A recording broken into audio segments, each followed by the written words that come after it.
Cables. మా project యొక్క ఉపయోగం ఏమిటంటే చాలామంది చదువుకుంటూ తల్లిదండ్రులు పిలవగానే లైట్ ఆఫ్ చేయకుండా వెళ్తారు. దానివల్ల ఎలక్ట్రిసిటీ వేస్ట్ అవుతుంది. ఈ ప్రాజెక్ట్ వలన మనిషి వచ్చి చదువుకునేటప్పుడు ఆటోమేటిక్గా లైట్ వెలుగుతుంది. మనిషి వెళ్ళగానే ఆఫ్ అవుతుంది. మేము ఈ ప్రాజెక్ట్ని ఐడిఈ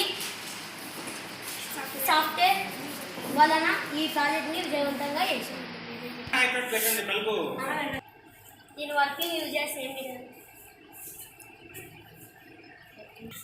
ఈ ప్రాజెక్ట్ వల్లనే ఎలక్ట్రిసిటీని వేస్ట్ కాకుండా చూసుకోవచ్చు. Thank you for given opportunity.